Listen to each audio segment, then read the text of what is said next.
Shalom, selamat pagi Bapak Ibu dan Saudaraku yang dikasihi oleh Tuhan. Senang sekali pagi ini saya bisa menjumpai Bapak Ibu di dalam tayangan video singkat ini. Dan pada kesempatan ini saudara, saya sangat bersyukur karena terus bisa bersama-sama dengan Bapak Ibu di dalam kita belajar firman Tuhan. Dan juga terima kasih untuk kesediaan Bapak Ibu untuk terus bersama dengan kami di dalam pembelajaran firman Tuhan. Dan terima kasih juga karena Bapak Ibu telah mendukung pelayanan kami di daerah atau khususnya di Desa Cengkong, Kecamatan Parengan, Kabupaten Tuban. Terima kasih sekali lagi. Nah Bapak Ibu Saudara sekalian dikasihi oleh Tuhan, pagi ini saya ingin mengajak Bapak Ibu untuk kita sama-sama kembali membaca satu kebenaran firman Tuhan. Tetapi terlebih dahulu kita akan tunduk kepala, kita berdoa. Mari kita berdoa. Bapa di surga, terima kasih Tuhan Engkau telah memberkati kebersamaan kami sekian lama di dalam pembelajaran firman. Dan pagi ini Tuhan kembali kami mau membaca dan merenungkan firman-Mu. Tuhan tolong kami berkati supaya firman yang akan kami baca hari ini akan menjadi satu pembelajaran sangat berharga bagi kami, khususnya bagi keluarga-keluarga Kristen. Terima kasih Tuhan, berkati hamba-Mu yang akan menyampaikan firman-Mu hari ini. Terima kasih Bapa, di dalam nama Tuhan Yesus kami bersyukur, kami berdoa. Amin. Bapak Ibu dan Saudaraku yang dikasihi oleh Tuhan, pada kesempatan ini saya ingin mengajak saudara untuk kita bersama-sama membaca satu bagian firman Tuhan di dalam kitab Kejadian. Kejadian pasal 1 ayat yang ke-27 dan 28. Kejadian pasal 1 ayat 27 dan 28. Hari ini saya ingin mengajak saudara untuk merenungkan bagian ini dengan satu judul renungan kita adalah Desain Allah bagi Pernikahan. Saudara, mari kita membaca Kejadian pasal 1 ayat 27 dan 28. Demikian firman Tuhan. Maka Allah menciptakan manusia itu menurut gambarnya, menurut gambar Allah diciptakannya dia. Laki-laki dan perempuan diciptakannya mereka. Allah memberkati mereka lalu berfirman kepada mereka, beranak cuculah dan bertambah banyak, penuhilah bumi dan taklukkanlah itu. Berkuasalah atas ikan-ikan di laut dan burung-burung di udara dan atas segala binatang yang merayap di bumi. Desain Allah bagi pernikahan. Saudara, bagian Alkitab yang kita baca mengingatkan kita saudara bahwa pernikahan Kristen bukan rancangan manusia. Ya, pernikahan Kristen itu merupakan inisiatif, merupakan ide Allah sendiri.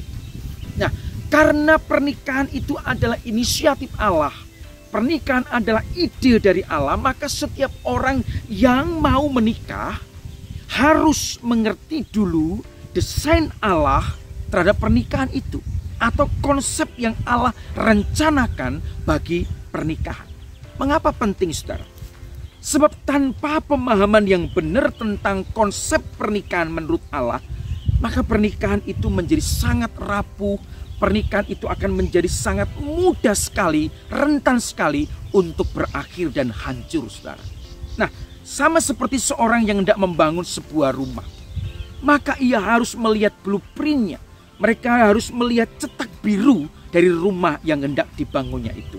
Maka saudara, melalui firman Tuhan yang kita baca ini, diharapkan saudara bisa menolong kita, baik kita yang sudah menikah ataupun yang belum menikah, untuk bisa membangun keluarga, pernikahan seperti yang Allah mau, bukan seperti yang saya atau manusia mau. Saudara dikasih oleh Tuhan, pernikahan adalah inisiatif Allah. Pernikahan adalah ide Allah. Maka manusia harus menemukan pasangannya seturut dengan kehendak Allah. Perhatikan baik-baik.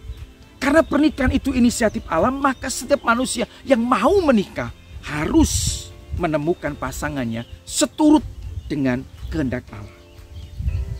Saudara, pada bagian ini sekali lagi saya mengajak kita untuk melihat bahwa sebelum menikah, manusia itu harus menggumuli dan mendoakan beberapa hal saudara. Orang yang mau menikah harus mendoakan dulu. Harus berdoa, harus menggumuli hal ini.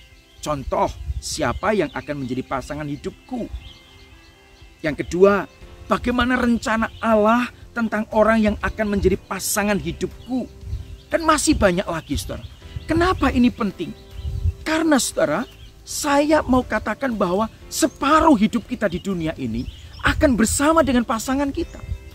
Mungkin kita bersama orang tua kita sekitar 25-30 tahun. Tetapi kita akan separuh lebih bersama dengan orang lain yang akan menjadi pasangan hidup kita. Karena itu, saudara, saya selalu berkata kepada anak-anak muda, ada dua keputusan penting dalam hidupmu. Yang pertama, keputusan penting yang pertama adalah engkau percaya kepada Kristus atau tidak. Menerima Kristus sebagai Tuhan dan Juru Selamat pribadi adalah keputusan terpenting dalam hidupmu. Karena menentukan masa depanmu, bukannya di dunia, tetapi juga di surga nanti. Keputusan penting yang kedua adalah engkau mau menikah dengan siapa. Saudara, pernikahan itu bukan coba-coba. Karena itu, saudara, setiap orang yang hendak menikah harus menggumuli, harus mendoakan dulu, menyerahkan semuanya kepada Tuhan. Mungkin ada yang bertanya begini, berapa lama waktu harus bergumul dan didoakan? Saudara, waktu untuk menggumuli pasangan hidup kita, mendoakannya, saya tidak bisa menyebutkannya. Karena masing-masing orang memiliki waktu yang berbeda-beda. Tetapi yang jelas, saudara, adakah kita melewati proses bergumul di hadapan Tuhan ketika kita hendak memilih pasangan hidup? Sudahkah kita mendoakannya? Jangan memaksakan diri untuk menikah tanpa saudara terlebih dahulu melewati proses bergumul di hadapan Tuhan. Karena pernikahan adalah inisiatif Allah, maka setiap orang yang hendak menikah harus menemukan pasangannya seturut dengan kehendak Allah. Gumuli dulu, doakan dulu. Yang kedua, saudara, pernikahan inisiatif Allah, maka manusia harus membangun pernikahan itu seturut dengan kemauan Allah. Bukan kemauan manusia. Karena inisiatif Allah, maka orang yang mau menikah harus seturut membangun pernikahan itu seturut dengan kemauan Allah. Di dalam ayat yang ke-18 dalam kitab Kejadian pasal 1. Wanita, yaitu dalam hal ini Hawa, adalah penolong. Penolong di sini, Hawa adalah penolong yang diberikan Allah kepada Adam. Tapi sesungguhnya Adam pun merupakan penolong bagi Hawa. Dengan kata lain, saudara, prinsip di dalam pernikahan Kristen adalah saling melengkapi, saling menolong, saudara. Jadi prinsipnya adalah saling melengkapi, saling menolong. Tidak pernah, saudara, di dalam pernikahan itu menikah dengan orang yang sama semuanya. Semuanya sama. Keinginannya sama, pikirannya sama, hatinya sama, hobinya sama, ya kesukaannya sama. Tidak ada, saudara. Pasti kita akan menikah dengan orang yang berbeda dengan kita. Sekalipun berbeda, maka Allah mau supaya kita bisa saling melengkapi, saling mengasihi satu dengan yang lain. Ayat yang ke-23 di dalam kitab Kejadian mengatakan, Allah menghendaki supaya kita menjadi, saudara, mengasihi dan melayani pasangan kita. Itulah kehendak Tuhan. Ketika Adam melihat Hawa di depan matanya, saudara, Hawa berkata dengan sangat-sangat antusias sekali. Dari dasar lubuk hatinya dia berkata, inilah tulang dari tulangku dan daging dari dagingku. Ketika Adam melihat wanita yang tercantik di seluruh dunia, belum ada duanya, Adam melihat Hawa, ini dia tulang dari tulangku dan daging dari dagingku. Saudara, ayat ini menarik untuk diperhatikan. Wanita, perempuan, bagian dari pria. Dengan kata lain, saudara, relasi pria dengan wanita adalah relasi yang melekat. Istri adalah bagian dari diri suami. Karena itu, saudara, Rasul Paulus menegaskan di dalam kitab Efesus pasal 5 ayat yang ke-28. Ketika seorang pria, seorang suami merawat istrinya, sesungguhnya ia sedang merawat tubuhnya sendiri. Sebaliknya, ketika seorang suami, seorang pria melukai istrinya, ia sedang melukai dirinya sendiri. Saudaraku dikasihi oleh Tuhan, pernikahan adalah inisiatif Allah. Maka setiap kita harus membangun pernikahan itu seturut dengan rencana dan kehendak Allah. Yang ketiga, yang terakhir, pernikahan itu adalah inisiatif Allah. Maka manusia harus menjaganya hingga maut memisahkan. Saudara, di dalam perjalanan pernikahan, ya, tidak rahasia lagi. Ada banyak pergumulan terjadi. Banyak hal yang menjadi kejutan-kejutan yang muncul di dalam perjalanan pernikahan kita. Yang tidak pernah kita bayangkan sebelumnya mungkin seperti itu. Ada hal-hal baru yang kita temukan pada diri pasangan kita. Yang tidak terbuka, yang belum kita ketahui sebelum kita menikah. Seringkali saudara, solusi yang diambil adalah berpisah dan bercerai. Kita menganggap, saudaraku, bahwa perceraian adalah solusi terbaik, solusi yang paling jitu, padahal sesungguhnya perceraian bukanlah sebuah solusi. Memang sepertinya menyelesaikan masalah, tetapi sesungguhnya saudara, sebenarnya perceraian tetap menyisakan masalah yang baru dan masalah yang lain, saudara. Inilah yang perlu kita sadari.